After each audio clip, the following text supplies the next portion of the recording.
Waduh. Dihina. Jadi non-muslim ini dihina, dicaci, dimaki, dibunuh, dipotong tangannya, dipenggal kepalanya, dipotong kakinya, diusir. Nah, surah 48. Sekarang surah 48. Nah, surah 48 di dalam ayatnya 16. Ya, 16. Shalom Bapak Ibu dan saudara-saudara yang dikasihi Tuhan Yesus Kristus. Penyesatan memang ada, tetapi cilakalah mereka yang membuat penyesatan itu. Iblis hadir menyerupai domba, tetapi oleh hikmat dan kasih karunia Roh Kudus yang menyertai kita, dari buahnya lah kita boleh mengerti dari pengajaran-pengajaran yang diberikan kepada setiap orang. Kita simak setiap video yang ada dengan membuka hati, membuka mata, dan membuka telinga, supaya kita beroleh pengajaran dan pembelajaran dari setiap apa yang boleh kita simak. Bisakah Quran menggantikan Alkitab? Ya, luar biasa ya. Dari judulnya saja sepertinya ini nantang sekali ya. Karena juga untuk memberikan hak jawab kita, karena dari pihak muslim ya, dari abad 14 yang lampau ya, mereka selalu menggaungkan kamilah yang memiliki kitab paling sempurna, ajaran paling sempurna, kami memiliki nabi yang sempurna. Nah, mari kita uji, dan narasumbernya seperti biasa ya, Sis Devi Bulan ya.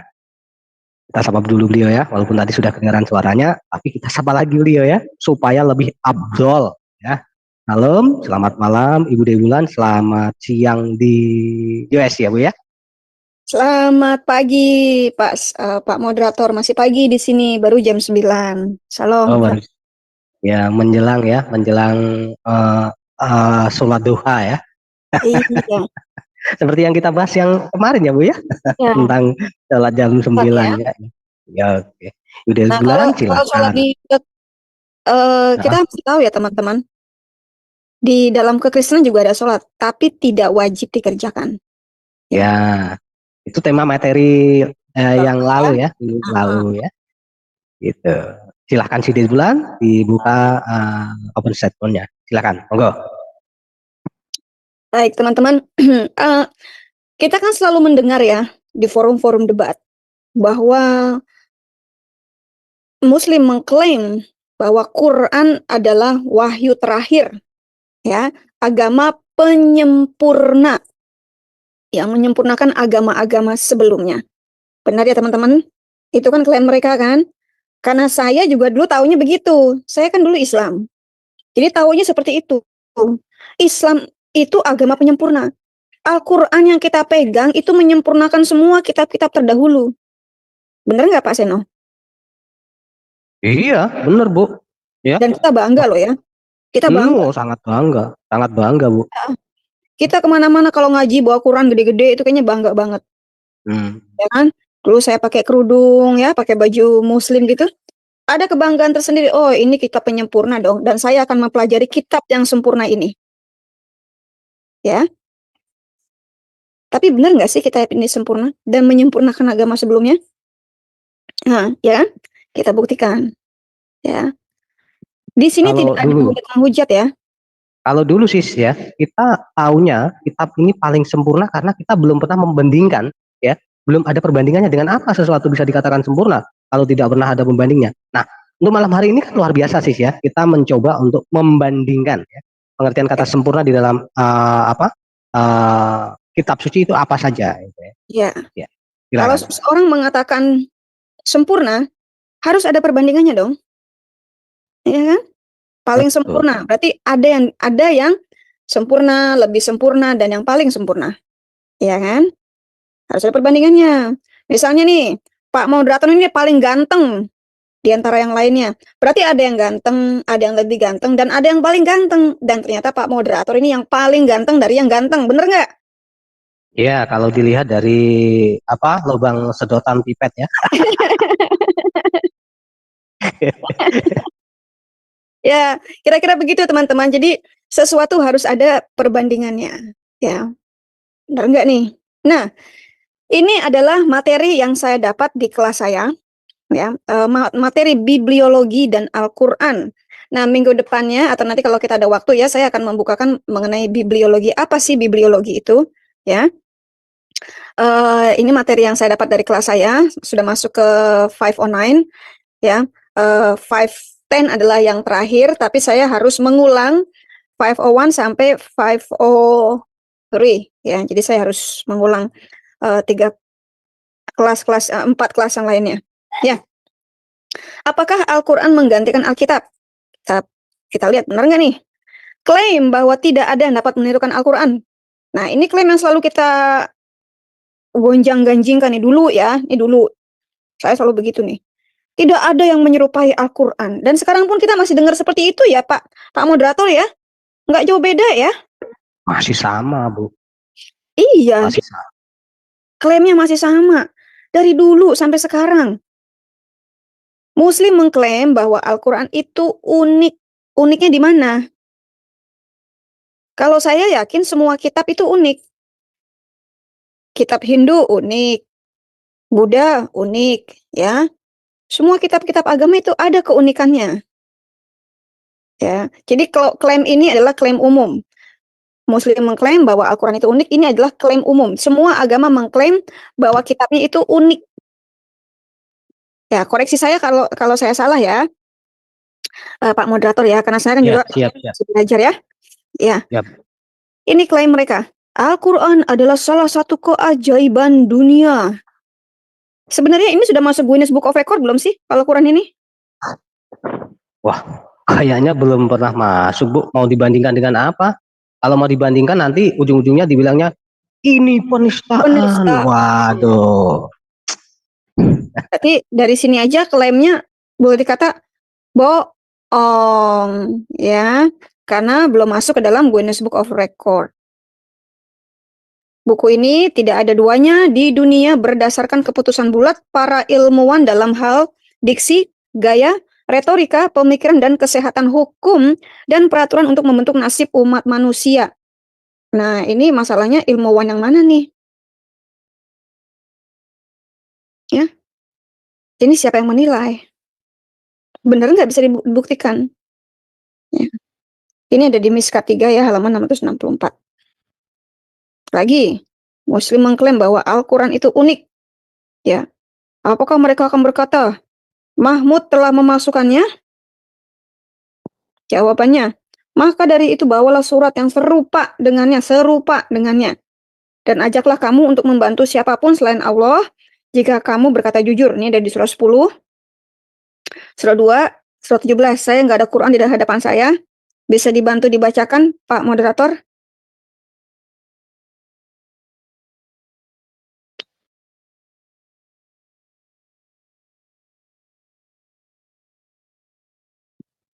Pak Moderator.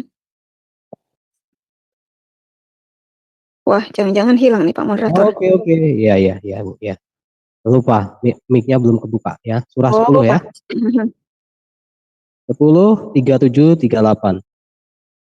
Ya. Boleh saya bacakan, ini namanya surah Yunus ya. Di surah Yunus ayat 37, 38 dikatakan, tidaklah mungkin Al-Qur'an ini dibuat oleh selain Allah. Akan tetapi, dalam tanda kurung Al-Qur'an itu membenarkan kitab-kitab yang sebelumnya dan menjelaskan hukum-hukum yang telah ditetapkannya. Tidak ada keraguan di dalamnya. Diturunkan dari Tuhan semesta alam. 38-nya, atau patutkah mereka mengatakan Muhammad membuat-buatnya? Katakanlah, kalau Balah, datangkan sebuah surat seumpamanya dan panggillah siapa yang dapat kamu panggil untuk membuatnya selain Allah jika kamu orang yang benar.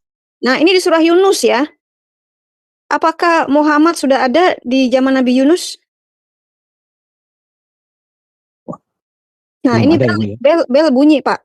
Ting tong, ting tong. Nanya, apakah Muhammad sudah ada di zaman Nabi Yunus? Nah, sekarang surah kedua, Pak. Pertanyaannya nggak usah dijawab ya. Anda jawab surat 2 ayat 23. Surah 2 ayat 23. Nah, dikatakan, dan jika kamu tetap dalam keraguan tentang Al-Qur'an yang kami wahyukan pada hamba kami Muhammad, buatlah satu surat saja yang semisal Al-Qur'an itu dan ajaklah penolong-penolongmu selain Allah jika kamu orang-orang yang benar. Tadi dikatakan kami ya. Kami ya. Allah bilang kami. Nah, dari situ aja Anda harus pertanyakan. Nanti ada perbandingannya. Nanti di materi ini juga ada perbandingannya. Kan Tadi menantang kan, bawalah surat yang mirip, yang sama, yang serupa dengan Quran. Nanti kita bandingkan. Sekarang surat 17. Surah yang ke-17 ayatnya yang 88 ya, dikatakan, katakanlah sesungguhnya jika manusia dan jin berkumpul untuk membuat yang serupa Al-Quran ini, niscaya mereka tidak akan dapat membuat yang serupa dengan dia, sekalipun sebagian mereka menjadi pembantu bagi sebagian yang lain. Oh, berarti dibandingkannya dengan jin. Ya. Jadi Quran membandingkan wahyunya dengan perkataan jin dan manusia gitu ya. Oke, itu bedanya. Pertanyaannya Tapi tidak kita yang jawab, Pak. menarik, Bu, Oh ya, kalau saya ini melihatnya dari sisi yang berbeda ya. Begini, Bu. Contoh seandainya sekarang ini ada orang yang mencoba untuk membuat tandingan Quran dengan bahasa sastra yang luar biasa ya, pemilihan kata-kata yang sangat indah seperti para pujangga gitu kan. Kira-kira itu masuk ke penistaan nggak, Bu ya? Penodaan nggak ya? kalau di Indonesia mungkin, Pak. Kalau di sini di tempat saya itu dianggap sebagai sastra, ya, art. Jadi Gitu. kalau ini tantangan ini dijawab mau dijawab oleh orang-orang yang berkompeten punya talenta merangkai Menulisnya, kata-kata ya, seperti pujangga, itu seperti halnya orang diajak lomba atau diajak untuk apa ya satu perbandingan gitu tapi ditodong pistol gitu Bu mungkin ya. hmm, Coba kalau kamu saya bisa lah. rasa, Bro masih ingat Hairul Anwar, salah satu pujangga Indonesia? Ya, Pernah baca nggak buku-bukunya, Pak? Karya-karyanya? saya pernah dengarkan cuma saya belum pernah baca buku-bukunya Bu. Ya. Saya baca semua buku-buku Khairul Anwar karena itu adalah buku wajib yang saya baca waktu saya SMA. Saya kan eh, jurusannya itu budaya dan bahasa ya. Nah, teman-teman, karya Khairul Anwar itu jauh lebih berbobot daripada Quran. Coba Anda pelajari, Anda baca dan pelajari karya-karya Khairul Anwar. Keren tuh. Ya. Quran adalah ibu dari semua kitab. Ini kan klaim mereka. Kalau ibu dari semua kitab berarti Quran sudah ada sebelum zaman Adam dong. Ibu kan? Jadi sebelum Musa menuliskan apa itu inspirasi dari Allah, seharusnya Quran sudah ada. Pertanyaannya, Quran ini turun di abad keberapa? Nggak usah dijawab, Pak. Biar mereka aja yang jawab. Nah, coba kita perhatikan surat 43 ayat 3. Iya, surah 43 ayat yang ketiga dikatakan ini namanya surah Az-Zukhruf ya. Sesungguhnya kami menjadikan Al-Quran dalam bahasa Arab supaya kamu memahaminya. Dalam bahasa apa? Arab, Dalam supaya bahasa apa? Arab, Arab, Bahasa apa? bahasa yang sudah populer, yang sangat familiar, yang sangat mudah dipahami, Bu, katanya, Bu. Supaya apa? Ya, mudah dipahami, ya. Supaya apa? Kuping Supaya saya kamu ada tutup nih, Pak. memahaminya. Gitu. Tapi faktanya, Bu, Aduh. Maaf nih agak berisik rumah saya nih. Anak saya sedang bersihkan ini liter. Tapi kenyataannya saya mau nanya, Pak Moderator, waktu Anda masih Islam, Anda ngaji, Anda baca Quran dalam bahasa Arab, ya, menghafal, apakah ya, Anda mengerti apa yang Anda hafal, Pak? enggak. Terus terang nih enggak saya, Bu. Ini agar bisa dimengerti, Pak. Kurang tahu, masalahnya saya belajar juga cuman apa ya, ikro ya, hafalan juz amma gitu kan. Dulu cuman hafalan. Bisa ngucapin, cuman kalau artinya memahaminya, boro-boro memahaminya, Bu. Dulu kan konvensional itu apa ya, belajar itu ya sekedar baca, Menghafal. hafalan, boro-boro ngerti asbabun nuzul, tafsirnya, nggak ngerti, Bu. Jadi dengan kata lain, klaim di surat 43 ayat 3 ini kita kategorikan apa, Pak? Gagal. Gagal ya. Nah, kitab gagal. Oke. Jujur ya, jujur-jujuran ini ya. Kan dong, jujur Coba dong, bukan jujur kacang hijau, kacang ya. hitam ya. Jujur beneran. Al-Quran dianggap memiliki otoritas. Karena kan tadi klaimnya ibu dari segala kitab. Klaim kan? Tapi ternyata gagal. Al-Quran dianggap memiliki otoritas. Ini klaimnya Uclim loh. Dari manakah Al-Quran memperoleh kredibilitasnya? Jadi kalau sesuatu mengakui memiliki kredibilitas harus ada tesnya. Ya, harus ada ujiannya. Seperti seorang dokter harus bisa dibuktikan ini mendapat gelar dokternya dari mana. Ya kan? Apalagi mengatasnamakan dokter spesialis ya Bu ya. Iya, dapatnya dari mana ini? Oh, dari Universitas Anuono. Ini Universitas Anuono bener ada nggak nih? Nah, kalau sudah, oh iya Universitas Anuononya udah, memang ada. Sekarang kita lihat, dia lulusan tahun berapa, ada nggak di daftarnya? Gitu kan? Itu namanya kita mengecek kredibilitas akan sesuatu, seseorang, sebuah gelar. Nah, kalau Uclim mengklaim bahwa Quran itu memiliki otoritas, lalu kita harus cek dari mana Quran memperoleh kredibilitasnya. Apa saja kredibilitasnya? Apa saja kriterianya? Ini kita memiliki banyak pertanyaan yang harus bisa dijawab oleh teman-teman Muslim. Dan kita akan bantu di sini untuk bertanya ya. Jadi saya di sini dan Pak Moderator membantu Anda untuk bertanya, mempertanyakan kitab masing-masing. Benar ya Pak ya? Karena di sini kita mengajarkan Anda untuk cerdas ya. Iya, betul. Ya, selama ini kalian tidak boleh bertanya, tapi saya mengajarkan Anda untuk bertanya.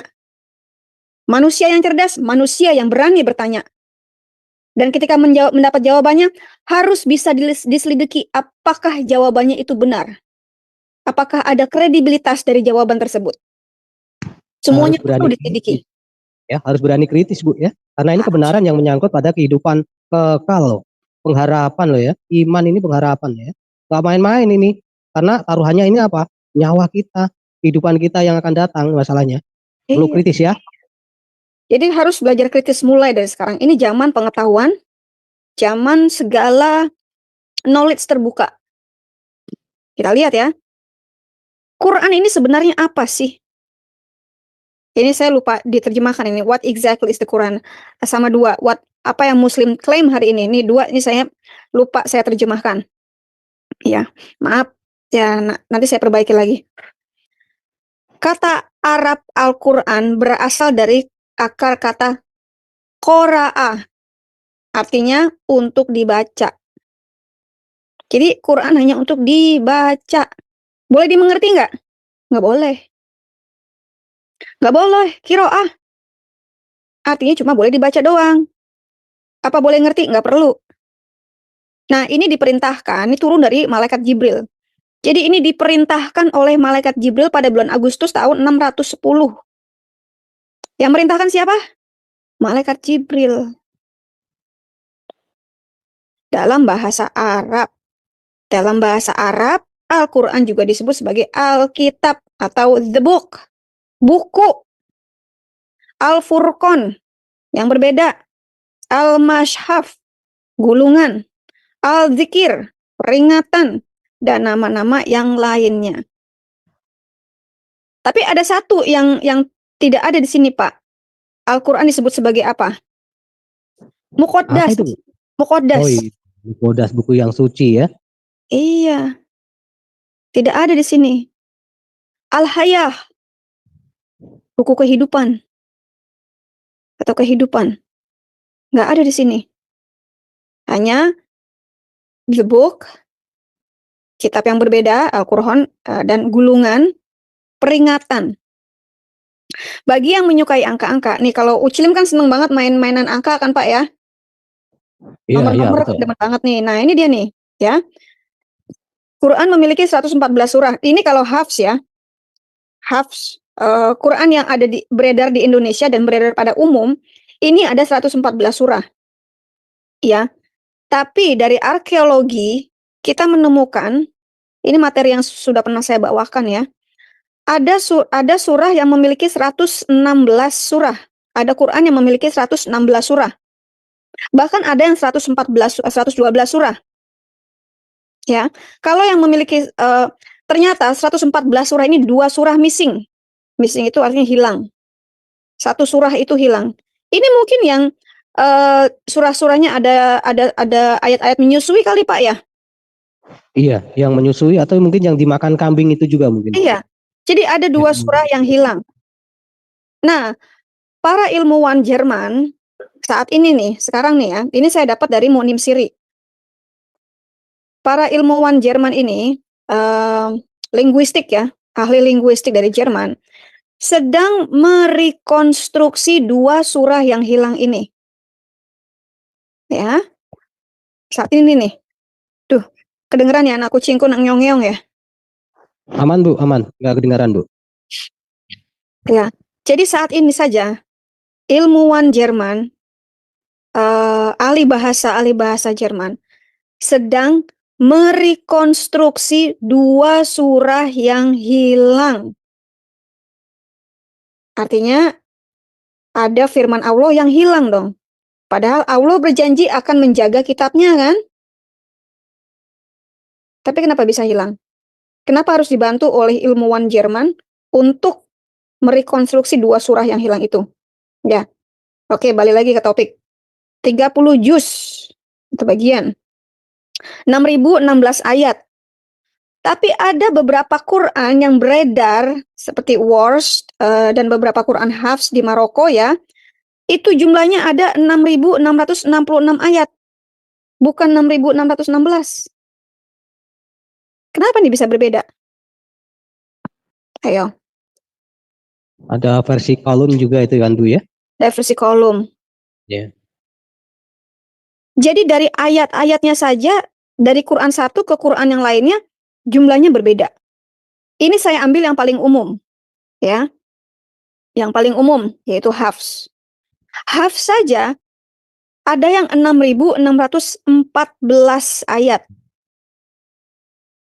Warsh kolom, bahkan sampai 6.666. Berarti ada berapa ayat hilang? 50 ayat hilang.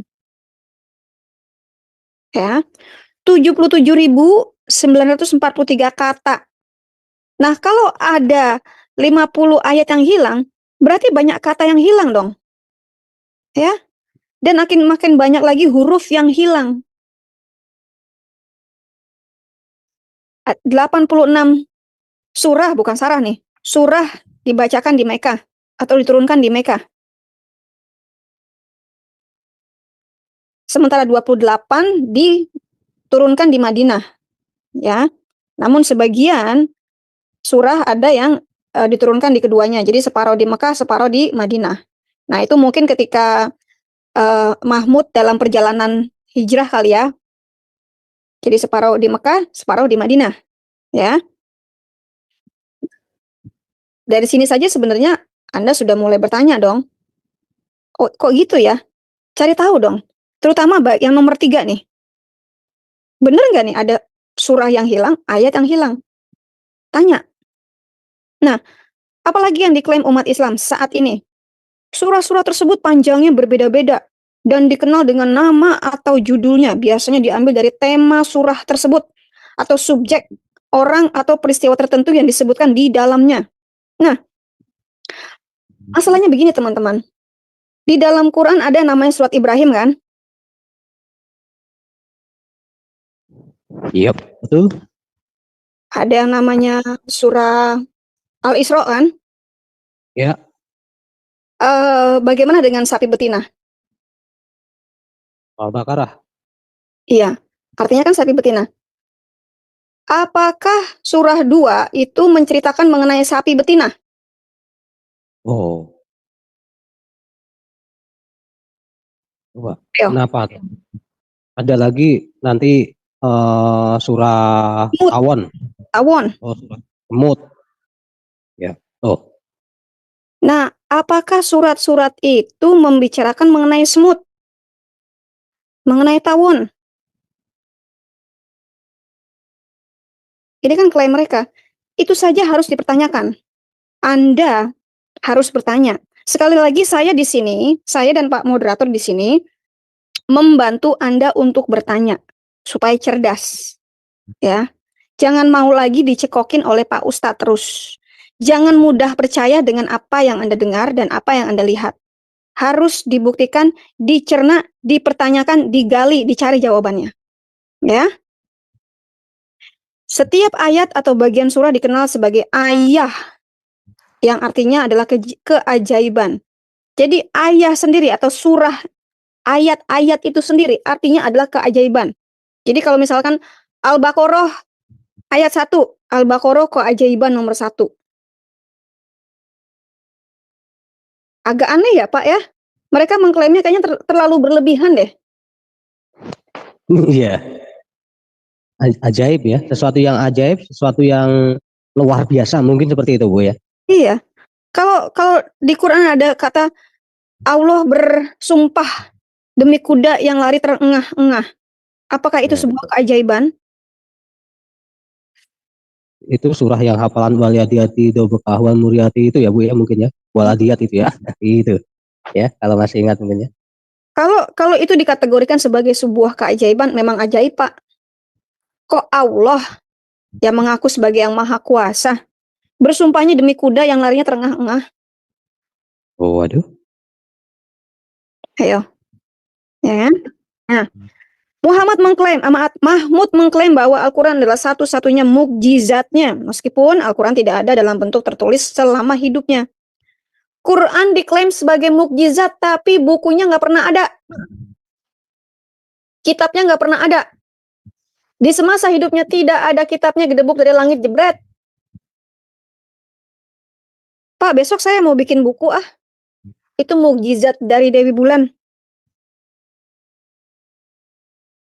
Bikin kitab yang baru. Iya, boleh Bu. Ya. Saya namakan Al-Quran. Faktanya, sebagian besar kontroversi mengenai kronologi Al-Quran dapat disalahkan pada fakta bahwa ia tidak hadir untuk memverifikasi susunan akhir Al-Quran. Kalau si Mahmud mengklaim bahwa Al-Quran adalah keajaibannya, mengapa sewaktu Quran dibentuk, dia sudah mati karena tidak bisa memverifikasi ketika Quran dikumpulkan dan mau dicetak. Seharusnya kalau itu memang benar-benar mukjizat dia harus bisa memverifikasi benar nggak nih benar Quran. Bahkan sampai ada pertumpahan darah ketika Quran itu mulai dikanonisasi. Lanjut ya. Apalagi yang diklaim oleh Uclim. Umat muslim percaya bahwa kata-kata Arab yang ditemukan dalam Quran adalah kata-kata yang ada selamanya pada loh batu asli di surga. Sekarang kita mau tanya nih. Dibacain dulu deh Pak surat 85-nya. Sebelum saya tanya lagi. Oke. Surah yang ke-8 ya, ke-5 ya. Surah 5. 85. Itu surah 5, surah 85 ya. 85 22. Ya. Dikatakan seperti ini ya. Surah 522 ya, 8522 bisa berubah ya. Ini Berubah. ada perubahan Bu, bentar Bu ya. Tadi kan saya bilang bahwa di dalam Quran Hafs saja ayat ada yang berbeda. Jumlah ayat berbeda. Kita pakai Kemenak aja dulu Bu ya. Pakai Ya. Kemenak ya. Kemenak ya. Kemenak aja nih. Harus pakai Kemenak 82. 85. 85 ayat 22 ya. Ini pakai Kemenak ya, Al-Buruh ya, ayatnya 22. Dikatakan seperti ini, yang tersimpan dalam tempat yang terjaga, yaitu Lauhul Mahfuz. Iya. Tuh. Tadi, Bro, di Quran yang lainnya itu apa isinya, Bro? Masalahnya di sini semua banyak yang di dalam kurung, Bu.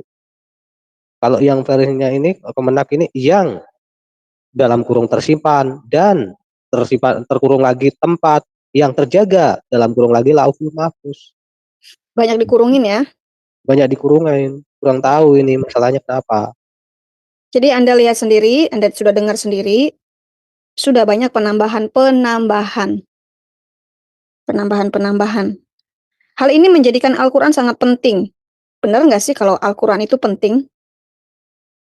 Sekarang saya mau tanya, sebelum ada Quran, apakah manusia hidup damai sejahtera?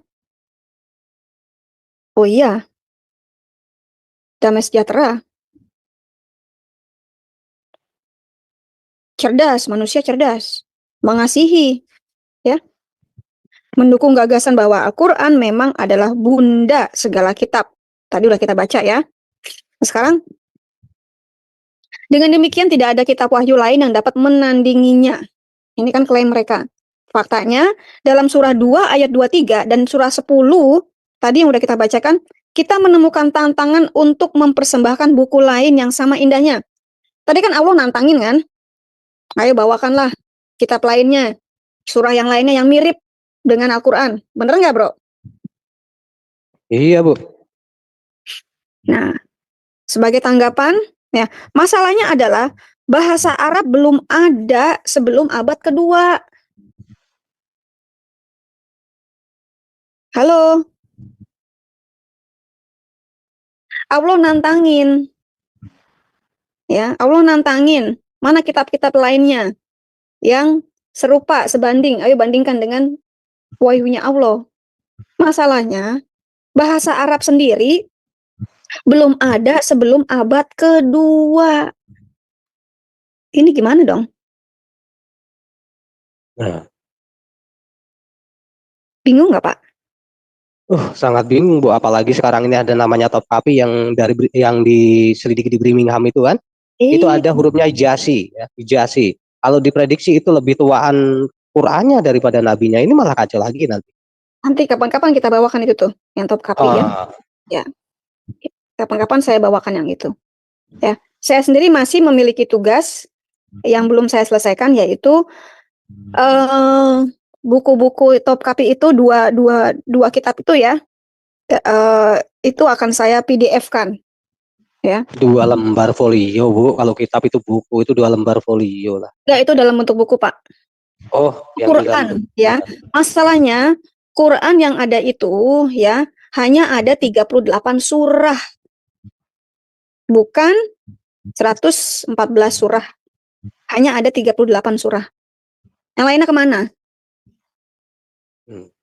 Ya. Jadi doakan saja saya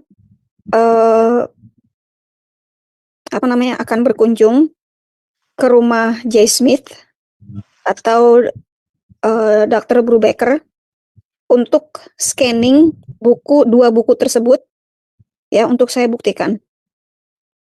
Ya. Surah Al-Imran sendiri, surat Al-Baqarah kan kalau sekarang ada 285 ayat ya. Kalau yang di Topkapi itu Al-Baqarah hanya ada 199 ayat. Yang lainnya dari mana itu? Nah, itu nanti deh. Sebagai tanggapan, bandingkan Mazmur 23 itu, ya Mazmur 23 dengan surah manapun dalam Al-Quran, dan itu lebih unggul. Mazmur 23 itu the beauty of the art, Mazmur itu apa sih bahasa Indonesia istilahnya ya? Mazmur yang paling indah. Bahkan dilaguin seperti ini. Lord is my shepherd, I shall not want. Ya, pujian terindah. Iya, pujian yang paling pujian. Ya. Hidung pujian yang paling indah. Bandingkan. Nah, teman-teman muslim silahkan baca Mazmur 23. Dan hal ini juga berlaku pada banyak pasal lain dalam Alkitab. Nah, klaim muslim bahwa Al-Quran memiliki gaya sastra yang sempurna. Namun, kita bandingkan yuk. Bener nggak? Apa klaim muslim? Nah, sempurna. Nah, ini perbandingannya nih. Oke. Surah 16 ayat 93, surah 76 ayat 29 sampai 30. Ternyata Allah itu sewenang-wenang dan kesepian. Kesepian. Nah, Allah ini ada. bagusnya dibaca Bu ini Bu Oh ya, ya, surah silakan. An-Nahl. Silakan. Surah An-Nahl ya, surah An-Nahl itu surah 16 ya, ayatnya 93. Nah, dikatakan begini nih. Dan kalau Allah menghendaki, niscaya Dia menjadikan kamu satu umat saja. Tetapi Allah menyesatkan siapa yang dikehendakinya dan memberikan petunjuk pada siapa yang dikehendakinya. Jam banget itu. Ya, Manusia ciptaannya disesatkan. Kejam. mau gue ya Bu ya. Iya, Maka sewenang-wenang. disebutnya sewenang-wenang. Ya maaf ya, memang itu kata-kata dari kitab Itu Allah Al-Quran. sendiri yang ngomong kan? Iya. Lanjut, Pak. Sekarang surah yang ke-76 ya. 76 ayatnya itu 29. 29:30. Kita baca. Sesungguhnya ayat-ayat ini adalah suatu peringatan. Maka barang siapa menghendaki kebaikan bagi dirinya, niscaya dia mengambil jalan kepada Tuhannya. Ayat 30-nya. Dan kamu tidak mampu menempuh jalan itu kecuali bila dikehendaki Allah. Sesungguhnya Allah adalah Maha mengetahui lagi Maha bijaksana. Wah, ayat 29-nya ini kan seharusnya kan manusia membuat keputusan untuk mengambil jalan Tuhan, tapi di ayat 30-nya Tuhannya bilang, "Wow, nggak bakal mampu." Lah ini gimana ini? Iya. Sebenarnya terjemahannya bukan kesepian ya, ada agak aneh terjemahannya.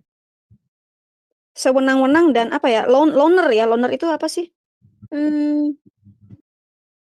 Sewenang-wenang dan Loner apa ya? itu apa ya bahasa Indonesianya? Kurang kerjaan, Bu. Cari Wah. kerjaan ya. Nah, sekarang kita bandingkan dengan Alkitab. Di Lukas 15, Yohanes 10, dan 1 Timothy 2. Coba Pak. Iya.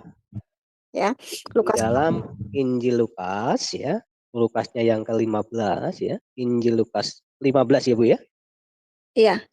Ayatnya 3 dan 4 dikatakan, lalu ia mengatakan perumpamaan ini kepada mereka.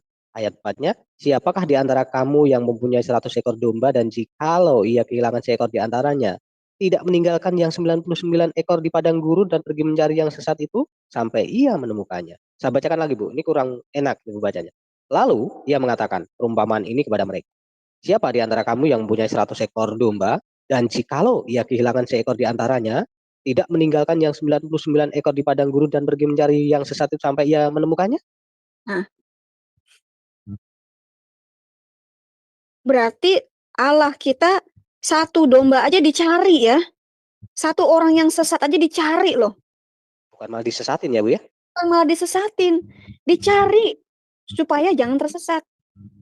Coba Yohanes 10. Yohanes 10 ayatnya yang 14 dan 18 dikatakan seperti ini.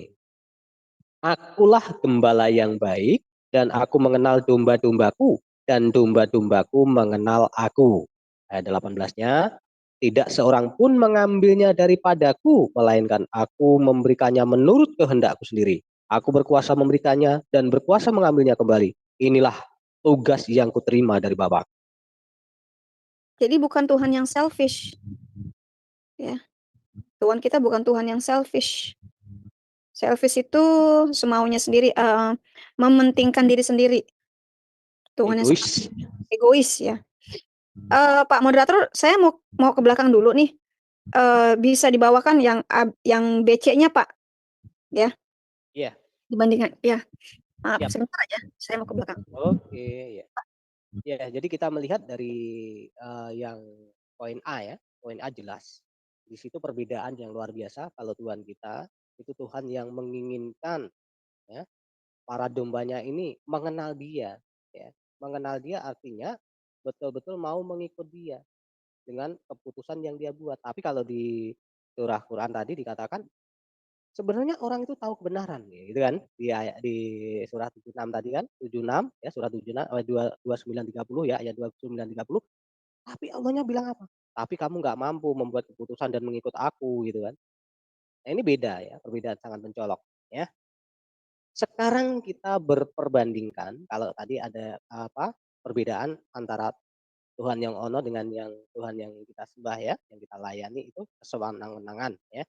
Sekarang kita melihat dari sisi kekerasan terhadap rekan-rekan sang nabi. Sang nabi. Nah, ini surahnya 111 ya.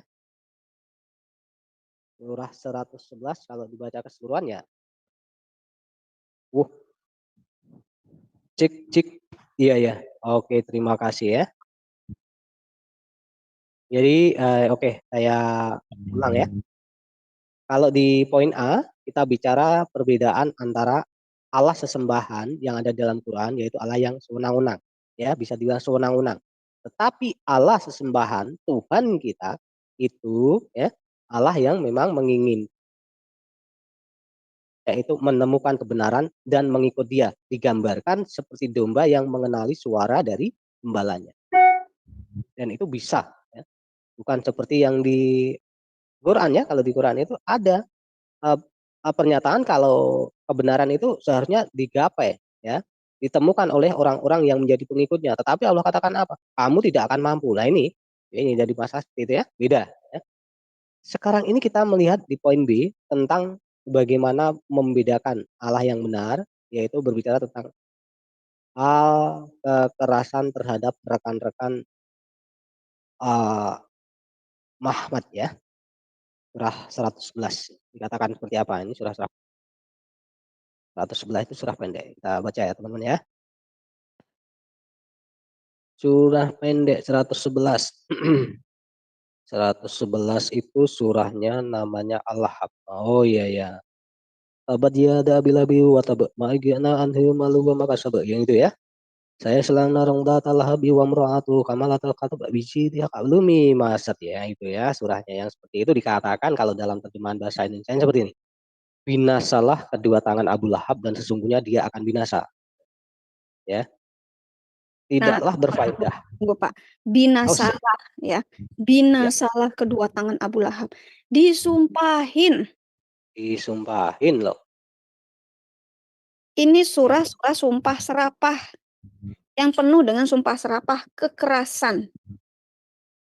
Ini Dari sepertinya sini asbabun nuzulnya ya Bu ya. Ada asbabun nuzulnya kayak Abu Lahab ini kan paman ya, masih paman ya. Pamannya dia. Iya. Yang tidak mau mengakui kenabian sang Mahmud ini ya. Iya. Dan kita pun yang tidak mau mengakui kenabiannya si Mahmud ini, kita dikutuk, Pak. Terkutuklah bulan. Iya. Ya kan, yang tidak mau mengakui kenabiannya si Mahmud. Nah, gitu, Pak. Sampean juga dikutuk, Pak. Nah, masalahnya gini. Di surah 111 ini kan kutukan terhadap si Abu Jahal. Abu Lahab. Si Abu Lahab. Abu Lahabnya udah mati, tapi dikutukin mulu tiap hari. Itu gimana, Pak? Iya. Ini jadi surah pendek yang selalu dibaca, yang banyak dibaca ya, terbanyak dibaca kalau posisi tergesa-gesa waktu sholatnya itu ya. Cari ayat surat pendek gitu ya. Selain kulhu gitu ya. Ini ya surah. Iya. Itu yang terpendek sama ini surah Al-Lahab ini ya. Al-Lahab ini aduh saya nggak ada Qurannya lagi. Tadi bacanya gimana, Pak? Tabat yada bilabi wa tab. Oh iya, tabat yada tabat. Kalau dulu saya bilangnya ini nih yang tabat surat tabat ya. Iya. Nah, dari situ aja teman-teman. Si Abu Lahab udah mati dikutukin lulu. Gimana dong? Nah, itu baru ayat yang pertama. Yang kedua, ketiga nanti diikut sertakan istrinya juga ya. Siapa saja diikut-ikutkan. Iya, dikutuk. Boleh dibaca ya, Pak? Baca, Pak. Boleh dibaca. Artinya aja. Ya, artinya yang pertama tadi binasalah kedua tangan Abu Lahab dan sesungguhnya dia akan binasa. Tidaklah berfaedah kepadanya harta bendanya dan apa yang ia usahakan. Tiganya, kelak dia akan masuk ke dalam api yang bergejolak.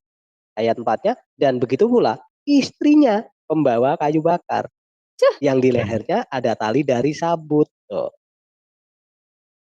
Lucu banget ya. Lucu banget ini. Nah, sekarang kita bandingkan dengan ini kan doanya kalau surah 111 ini kan doa ya. Doa kepada orang-orang yang against Muhammad, melawan Muhammad atau musuh-musuh Muhammad. Mahmud. Sekarang kalau kita bandingkan dengan doa orang Kristen. Coba Pak moderator berdoa aja deh. Doanya gimana? Oh, jangan Ya, Pak moderator deh yang doa. Pendoa kita nih, gimana Pak pendoa? boleh Pak Pendoa, silahkan. Apakah kita Kira-kira kalau doa mengutuk mereka, silakan Pak pendoa. menyumpahi mereka. Ya, Pak pendoa, mana Pak pendoa? Pak pendoa juragan sayur mana nih juragan sayur? Nah, nggak monitor ya? Oh, nggak monitor Pak pendoa. Mohon maaf Ibu. Iya, ini saya barusan ngasih tahu anak saya besok kan ada kontes Alkitab. Nah, sip. Oke ya. Nah, Iya. Pak, coba tolong contohkan dong berdoa ala Kristen. Satu aja, satu kalimat aja. Ya, kalau saya berdoa ala Kristen yang diajarkan Tuhan itu ya sangat luar biasa. Bapa kami yang ada di dalam kerajaan surga, dikuduskanlah namamu. Datanglah kerajaanmu, jadilah kehendakmu di bumi seperti di surga.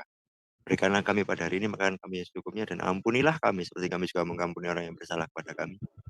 Dan janganlah membawa kami ke dalam pencobaan, tetapi lepaskanlah kami daripada yang jahat, karena Engkau yang punya kerajaan dan kuasa dan kemuliaan sampai selama-lamanya. Amin. Ada mengutuk orang nggak, Pak? Kalau saya itu kata-kata untuk mengutuk itu jangankan lewat berdoa ya Bu. Kita anak-anak Tuhan ini kalau bisa ini kata-katanya ini kata-kata yang indah yang keluar. Bukan Ya. kata-kata kutuk. Nah, kalau kata-kata kutuk itu bukan dari Tuhan dong. Ya, berarti Pasti. dari sisi Alkitab sendiri itu kan contoh doa yang diajarkan oleh Tuhan Yesus kan, Iya, betul. dengan contoh doa yang diajarkan oleh Allah di Quran. Nah, Iya, Ibu. gimana Pak? Tadi saya mengambil kesimpulan ada satu doa yang mana itu mengatakan tadi, ampunilah orang yang memiliki kesalahan terhadap kami ya. Dan kami juga sudah mengampuni mereka, ya kan? Ini nggak ada kutukan. Iya, beda ya, beda banget loh. Kalau yang di Quran itu sastranya penuh dengan mengutuk, kutukan, menghujat, tetapi yang di Alkitab tidak ada penghujatan, penuh dengan belas kasih, penuh dengan pengharapan, permohonan. Nah, sekarang coba kita bandingkan dengan surah 4 yang C, kekerasan terhadap non-muslim. Surah 4. Oh ya, 7484 itu ya Bu ya. Nah ini ya, nih dengerin ya teman-teman yang muslim ya, denger nih. Di surah An-Nisa ya, perempuan wanita ya, surah wanita di ayatnya 74 dikatakan, karena itu hendaklah orang-orang yang menukar kehidupan dunia dengan kehidupan akhirat berperang di jalan Allah. Barang siapa yang berperang di jalan Allah lalu gugur atau memperoleh kemenangan, maka kelak akan kami berikan kepadanya pahala yang besar. Disuruh berperang ya Pak ya? Iya, suruh mati syahid ya. Mati syahid kalian tuh. Suruh mati loh. Disuruh mati syahid loh ya. Surat 5. Surah yang kelima ayat yang ketiga. Nih kita baca nih ya, surah kelima Al-Maidah ini ya. Ayat yang 33 dikatakan, sesungguhnya pembalasan terhadap orang-orang yang memerangi Allah dan Rasul-Nya dan membuat kerusakan di muka bumi hanyalah mereka dibunuh atau disalib atau dipotong tangan. Iya, dibunuh atau disalib atau dipotong tangannya. Atau dipotong tangannya dan kakinya mereka dengan bertimbal balik. Ini buat yang non-muslim nih, dibunuh, dipotong tangannya. Ada usir-usiran juga ini. Atau diusir. Ya dibuang dari negeri tempat kediamannya. Nah itu dia. Yang demikian itu sebagai suatu penghinaan untuk mereka di dunia dan di akhirat mereka beroleh siksa yang besar.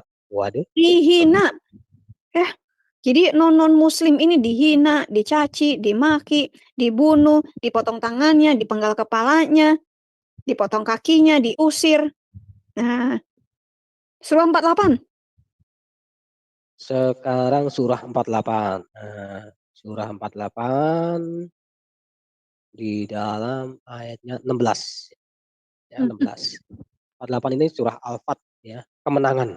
Surah Al-Fat ya, ayat 16 dikatakan, katakanlah kepada orang-orang Badui yang tertinggal, kamu akan diajak untuk memerangi kaum yang mempunyai kekuatan yang besar. Kamu akan memerangi mereka. Iya, kamu akan memerangi mereka. Atau mereka menyerah masuk Islam, pemaksaan lagi nih. Harus Maka masuk jika Islam atau diperangi ya. Diperangi sampai masuk Islam. sampai Ya, mengucapkan la La ilaha ilaha illallah Mahmud anak haram. maka dikatakan jika kamu patuhi ajakan itu, ya ini orang-orang Badui tadi yang tertinggal, maka jika kamu patuhi ajakan itu, niscaya Allah akan memberikan kepadamu pahala yang baik, dan jika kamu berpaling sebagaimana kamu telah berpaling sebelumnya, niscaya Dia akan mengazab kamu dengan azab yang pedih. Azab. Oh, diancam loh ya. Ancam loh. Diancam. Sekarang kita bandingkan dengan Matius 5. Oke. Sekarang kita perbandingkan dengan kitab yang katanya kurang sempurna yang perlu disempurnakan nih. Nah, bener Ya. nih, bener apa nih? Bener nggak nih kitab yang kurang sempurna nih? Matius 5 ya, 3 sampai ayatnya 12. 3 sampai 12 ya, dikatakan begini. Berbahagialah orang yang miskin di hadapan Allah, karena merekalah yang mempunyai kerajaan surga. Berbahagialah orang yang berduka cita, karena mereka akan dihibur. Berbahagialah orang yang lemah lembut, karena mereka akan memiliki bumi. Berbahagialah orang yang lapar dan haus akan kebenaran, karena mereka akan dipuaskan. Berbahagialah orang yang murah hati, karena mereka akan beroleh kemurahan. Berbahagialah orang yang suci hatinya, karena mereka akan melihat Allah. Berbahagialah orang yang membawa damai, karena mereka akan disebut anak-anak Allah. Berbahagialah orang yang dianiaya oleh sebab kebenaran, karena merekalah yang mempunyai kerajaan surga. Berbahagialah kamu, jika kamu dicela, dan jika dianiaya dan kepadamu difinahkan segala yang jahat. Ayat 12-nya, bersukacitalah dan bergembiralah, karena upahmu besar di surga. Sebab demikian juga telah dianiaya nabi-nabi sebelum kamu. Enak ya dengernya ya. Adem Bu, adem. Enak ya. Adem ya. Bahagia ya. Berbahagialah kamu.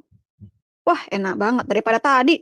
Perangilah, bunuhlah, potong kaki, potong tangan, potong ekor kayak ayam. Waduh. Dan ini ada yang menarik Bu, dikatakan di ayat 10 ini, saya mau baca lagi nih Bu ya. Ayat 10 dikatakan, berbahagialah orang yang dianiaya oleh sebab kebenaran.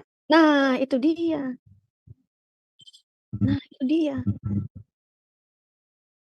Sekarang yang D, Pak, bandingan nih ya. Kita perbandingan nih ya antara di Quran dan di Alkitab. Bener nggak Al-Quran ini menyempurnakan kitab yang ada di Alkitab? Surah 109. Surah 109. Ini surah pendek lagi ya. Nah, ini surah yang sering dibaca ya. Apal nih ini semuanya nih ya. Al-Kafirun ya. Ya. Ini terjemahan saja ya, bukan saya mau baca Qul ya ayyuhal kafirun ya, yang la abudu ma ta'budun itu enggak ya, kita baca terjemahannya saja ya, biar semua Pak tahu ya. Katakanlah, hai orang-orang kafir, aku tidak akan menyembah apa yang kamu sembah, dan kamu bukan menyembah Tuhan yang aku sembah, dan aku tidak pernah menjadi penyembah apa yang kamu sembah, dan kamu tidak pernah pula menjadi penyembah Tuhan yang aku sembah. Ayat 6-nya, untukmu agamamu dan untukkulah agamaku. Ada pemisah ya, Pak? Ada gap ya? Iya, betul. Ya kan, dipisahin kan? Nggak boleh bersatu kan, dipisah. Lu, gue. Makanan lu, makanan lu, makanan gue, makanan gue. Dulu di Amerika ini ada yang namanya pemisahan antara orang-orang kulit hitam dan kulit putih. Orang-orang kulit hitam harus kalau naik bus harus di belakang, paling pojok. Ya, paling pojok. Nggak boleh gabung. Toilet orang hitam, kulit hitam dipisahkan, harus di luar. Nggak boleh di dalam rumah. Kalau Ini yang membedakan. Ya, dibedakan kan? Beda pokoknya.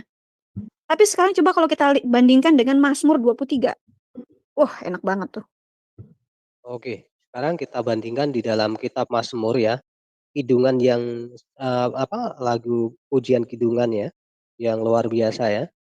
Kalau menurut semua ya, entah itu Kristen ataupun Yahudi ya, dikatakan seperti ini ya, kitab Mazmur 23 dikatakan seperti ini. Ini Mazmurnya Raja Daud ya, atau kitab Jabur ya, sering kita dengar namanya, ada yang mengatakan kitab Jabur. Dikatakan begini, Tuhan adalah gembalaku, tak akan kekurangan aku. Ia membaringkan aku di padang yang berumput hijau, ia membimbing aku ke air yang tenang. Ia menyegarkan jiwaku. Ia menuntun aku di jalan yang benar oleh karena namanya. Sekalipun aku berjalan dalam kemah kekelaman, aku tidak takut bahaya, sebab engkau besertaku. Gadamu dan tongkatmu, itulah yang menghibur aku. Engkau menyediakan hidangan bagiku. Di hadapan lawanku, engkau mengurapi kepalaku dengan minyak. Pialaku penuh melimpah. Terakhir, kebajikan dan kemurahan belaka akan mengikuti aku seumur hidupku. Dan aku akan diam di dalam rumah Tuhan sepanjang masa. Amin. Kalau yang ini kita aminkan ya. Indah kan? Nah, ini kayaknya materinya nggak akan habis hari ini, Pak. Kayaknya banyak sekali. Kita habiskan perbandingan ini dulu deh ya. Oke. Eh, Oke, ini yang terakhir. Coba kita lihat di surah 24 ayat 2. Surah 24 ayat 2, ya ini tetap akan perbandingan terus ini ya, karena ada klaim kitab penyempurna ini loh masalahnya ya. Makanya Iya. kita harus bandingkan. Ini surah An-Nur, ya, surah An-Nur. Ya. Di ayat berapa Bu? 2 ya. Cambuk para pezina. Ini hukum cambuk ya. Perempuan yang berzina dan laki-laki yang berzina, maka deralah tiap-tiap seorang dari keduanya 100 dari dera, ya 100 kali dera. Dan janganlah belas kasihan kepada keduanya mencegah kamu untuk menjalankan agama Allah. Jika kamu beriman kepada Allah dan hari akhirat, dan hendaklah pelaksanaan hukum mereka disaksikan oleh sekumpulan orang-orang yang beriman. Jadi berapa kali dicambuk? 100 kali Bu. Dan harus disaksikan banyak orang. Iya. Tidak boleh ada rasa kasihan. Iya. Jangan ada rasa kasihan. Tidak boleh ada rasa kasihan. Kita bandingkan dengan Yohanes 8. Sebentar Bu. 15. Saya pernah lihat ya, kalau pelaksanaan hukum cambuk ini dilakukan yang dikatakan janganlah ada belas kasihan kepada keduanya, itu kan artinya ya harus betul-betul sekuat tenaga kan. Iya. Tapi saya lihat mukulnya ya tetap pakai aturan peluk gitu Bu, cepluk ya, nggak pakai goyangan, nggak pakai diayun ya lihat. Padahal kalau di Quran dikatakan jangan ada rasa belas kasihan. Jadi mukulnya itu harus seperti mukul bola golf. Zet, keras. Iya dong. Tenaga dalam. Apalagi kalau diberlakukan hukum rajam kan harusnya malah mati ya. Harus sampai mati. Harusnya sampai mati. Enggak hanya diderata 100 kali, tapi dengan cara yang berbeda. Ya maaf nih ya, kayaknya ini bertentangan ya. Nah, coba kalau kita bandingkan dengan Yohanes 8 ayat 3 sampai 12. Kita nggak usah bacain deh, Pak. Ya. Oke. Kita bisa kisahkan. Jadi seseorang wanita pelacur tertangkap basah melakukan perzinahan dibawa ke hadapan Yesus. Yesus bilang apa? Udah, jangan berbuat dosa lagi, dosamu udah diampunin. Jangan berbuat dosa lagi. Bahkan Yesus nantangin, kalau barang siapa di antara kalian tidak pernah berbuat dosa atau tidak punya dosa, silakan lemparin. Nggak ada kan? Berarti ini bertentangan Bu dengan yang tadi di ayat Nur ayat 2 dikatakan bertentangan. Disaksikan oleh sekumpulan orang-orang yang beriman. Berarti ini orang-orang yang ngumpul yang lihat cara pelaksanaan penghukuman ini orang-orang suci ya harusnya ya. Benar Pak. Tapi besok-besok ketahuan juga yang ikut kumpul itu, ketahuan juga, didera juga Bu. Iya. Sangat jauh ya perbandingannya. F. Surah 2 ini degradasi terhadap perempuan ini. Ya, penghinaan terhadap perempuan. Surat 2, surat 4. Coba Pak dibacakan Pak. Surat 2 ayatnya 222 dan 2223. Oke. Surat 2 ayatnya 222. Ini perbandingan itu bagus sekali ya. Ini teman-teman bisa di screenshot deh. Dari sini aja deh. Di 7 hal ini aja deh ya. Ya, di dalam surah 2 ya, Al-Baqarah ayat 222 dan 223 dikatakan, mereka bertanya kepadamu tentang haid. Katakanlah, haid itu adalah suatu kotoran. Oleh sebab itu hendaklah kamu menjauhkan diri dari wanita wanita di waktu haid, dan janganlah kamu mendekati mereka sebelum mereka suci. Apabila mereka Yap. Orang yang wanita yang lagi haid dibilang tidak bilang kotor dan harus dijauhi. Ya. Seperti najis. Najis ya. Najis. Lanjut Pak. Ya, dikatakan, dan janganlah kamu mendekati mereka sebelum mereka suci. Apabila mereka telah suci, ya, apabila mereka sudah suci, maka campurilah mereka itu di tempat yang diperintahkan Allah kepadamu. Sesungguhnya Allah menyukai orang-orang yang bertobat dan menyukai orang-orang yang menyucikan diri. Ayat 23-nya, istri-istrimu adalah seperti tanah tempat kamu bercocok tanam. Maka tanah tempat bercocok tanammu itu sebagaimana saja kamu kehendaki. Dan Mhm. kerjakanlah hal yang baik untuk dirimu dan bertakwalah kepada Allah. Ketahuilah bahwa kamu kelak akan menemuinya dan berilah kabar gembira orang-orang yang beriman. Istri Gambar itu sama seperti ladang. Mau coblos di mana aja boleh, atas, bawah, kiri, kanan, depan, belakang, mantap. Ya, nggak masalah. Surat 4. surah 4. Nah, kita menginjak ke surah 4 ya. Nah, ini poin ya, poin Perempuan nih. perempuan nih ya. Surah 4 ayatnya 11 ya, 11. Dikatakan seperti ini. Allah mensyariatkan bagimu tentang pembagian pusaka untuk anak-anakmu, yaitu bagian ya, yaitu bagian seorang anak lelaki sama dengan bagian 2 orang anak perempuan. Nah, tuh Dan kan, jika pilih kasih ya, kan. iya, Kalau yang yang laki-laki laki-laki penuh, kalau yang perempuan cuma separuh. Lanjut, Pak. iya separuh. Dan jika anak itu semuanya perempuan, lebih dari 2, maka bagian mereka 2/3 dari harta yang ditinggalkan. Jika anak perempuan itu seorang saja, maka ia memperoleh separuh harta. Dan untuk 2 orang ibu bapak, maka masing-masing 1/6 dari harta yang ditinggalkan. Jika yang meninggal itu mempunyai anak, jika orang yang meninggal tidak mempunyai anak dan ia diwarisi oleh ibu bapaknya saja, maka ibunya mendapat 1/3. Jika yang meninggal itu mempunyai beberapa saudara, maka ibunya mendapat 1/6. Pembagian-pembagian tersebut di atas sesuai dipenuhi wasiat dia buat atau dan sesudah dibayar hutangnya tentang orang tuanya dan anak-anakmu. Kamu tidak mengetahui siapa di antara mereka yang lebih dekat, banyak manfaatnya bagimu. Ini adalah ketetapan dari Allah. Sesungguhnya Allah Maha mengetahui lagi Maha bijaksana. Hitungannya kalian yang perempuan separuh ya. Dalam pengadilan pun separuh ya Bu ya. Semuanya Kalian separuh.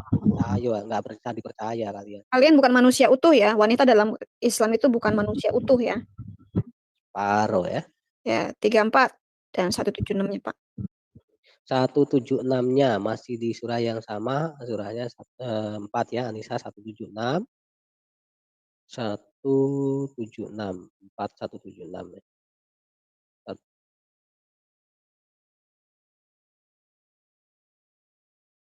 Aduh, panjang nih, Bu.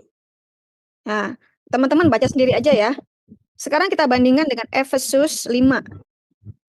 Ya, kita baca di kitab Efesus 5. Ya, Roma Efesus. Ya, Efesus 5 ayat yang ke-22 23 ya, Bu ya? 22 sampai 33, Pak. Pujian nih. 22. Oke, 22 ya. Ini di bawah judulnya saja kita menarik ya. Kasih Kristus adalah dasar hidup suami istri. Ah, Ya, enak ayat ini 22. aja udah enak ya. Ayat dua-duanya nih. Hai istri, tunduklah kepada suamimu seperti kepada Tuhan. Karena Hmm. suami adalah kepala istri, sama seperti Kristus adalah kepala jemaat. Dialah yang menyelamatkan tubuh. Karena itu sebagaimana jemaat tunduk pada Kristus, demikian jugalah istri kepada suami dalam segala sesuatu. Suami, kasihilah istrimu sebagaimana Kristus telah mengasihi jemaat dan telah menyerahkan dirinya untuk menguduskannya sesudah ia menyucikannya dan memandikannya dengan air dan firman, supaya dengan demikian ia menempatkan jemaat di hadapan dirinya dengan cemerlang tanpa cacat atau kerut atau serupa itu, tapi supaya jemaat kudus dan tidak tercela. Demikian juga suami harus mengasihi istrinya sama seperti tubuhnya sendiri. Siapa yang mengasihi istrinya mengasihi dirinya sendiri. Sebab tidak pernah orang membenci tubuhnya sendiri, tetapi mengasuhnya dan merawatnya sama seperti Kristus terhadap jemaat. Karena kita adalah anggota tubuhnya. Sebab itu laki-laki akan meninggalkan ayahnya dan ibunya dan bersatu dengan istrinya. Sehingga keduanya itu menjadi satu daging. Rahasia ini besar, tetapi yang aku maksudkan ialah hubungan Kristus dan jemaat. Ya, sampai 33 ini ya Bu ya. Dikatakan yang terakhir, bagaimanapun juga kamu masing-masing berlaku, kasihilah istrimu seperti dirimu sendiri dan istri hendaklah menghormati suaminya. Haleluya. Dikasihi, wanita dikasihi, dijaga, dilindungi, ya, diangkat harga dirinya, punya harkat yang sama, posisi yang sama di mata Tuhan. Iya. Beda ya dengan yang sebelumnya ya. Ya. Nah, sekarang coba kita lihat yang surah 9 ayat 29. Oke, sekarang surah At-Taubah ya, surah 9 At-Taubah ya. Ayatnya yang 29. Oh, kita baca nih. Saya mau pakai versinya ini aja, Kemenak Bu ya. Ya, silakan Pak. 9 ayatnya 29 dikatakan seperti ini ya. 29. Surah At-Taubah ayat 29 dikatakan, perangilah orang-orang yang tidak beriman kepada Allah dan hari akhir, tidak mengharamkan menjauhi apa yang telah diharamkan oleh Allah dan Rasul-Nya, dan tidak mengikuti agama yang hak Islam, yaitu orang-orang yang telah diberikan kitab, Yahudi dan Nasrani, hingga mereka membayar jizah dengan patuh dan mereka tunduk. Pak, terjemahan aslinya itu bunuhlah. Ola, Oh, ya. kutilu ya. Kutilu itu bunuhlah ya. Bunuhlah. Kita bandingkan dengan 1 Korintus 13 ayat 4 dan 7 sampai 7. Kita Ya. bandingkan ya. Kita bandingkan 1 Korintus ya. Di dalam 1 Korintus yang perkataan pengajaran ilham dari Rasul palsu Paulus ya. Iya benar, Rasul palsu Paulus. Nah, kita lihat Nih, Rasul ya. palsu mengajarkan seperti ini. Silakan Pak. Ya, pengajaran Rasul palsunya seperti ini nih. Kasih itu sabar, kasih itu murah hati, ia tidak cemburu, ia tidak memegahkan diri dan tidak sombong, ia tidak melakukan yang tidak sopan dan tidak mencari keuntungan diri sendiri. Ia tidak pemarah dan tidak menyimpan kesalahan orang lain. Ia tidak bersukacita karena ketidakadilan, tetapi ia bersukacita karena kebenaran. Ayat 7 dikatakan, ia menutupi segala sesuatu, percaya segala sesuatu, mengharapkan segala sesuatu, sabar menanggung segala sesuatu. Haleluya. Saya nggak perlu jelaskan ayat ini. Anda cukup mendengar saja. Bandingkan dengan surah 9 ayat 29 tadi. Ya. Sampai sini dulu perbandingannya ya teman-teman. Nah, minggu depan kita akan lanjut ke klaim mereka bahwa Quran tidak punya kecacatan. Ternyata yang ditemukan adalah berbeda. Ya. Tadi 2 jam ini kita baru dari slide 1 sampai 8 ya. Minggu depan kita masuk ke slide 9, mudah-mudahan kita bisa habis sampai slide 30. Ya teman-teman ya. Semoga ini apa yang saya sampaikan ini bisa memberkati teman-teman. Ya. Anda boleh mengklaim. Klaim apapun silahkan. Tetapi Anda harus bisa membuktikan klaim yang Anda klaim. Ya. Alkitab, kami orang Kristen tidak pernah mengklaim bahwa Alkitab itu gedebuk dari langit. Langsung dari Yahweh, langsung dari Bapak kita. Tidak. Tapi melalui inspirasi yang dituliskan oleh manusia, inspirasinya dari Allah itu. Ya, melalui ilham. Ya, ilham ilahi, inspirasi ilahi. Karena kalau di Inggrisnya inspire by God. Kira-kira itu. Saya ucapkan terima kasih telah menonton video ini sampai habis. Dukung terus channel Hati yang Gembira dengan cara like, komen, dan subscribe. Tuhan Yesus Kristus memberkati kita semua. Amin.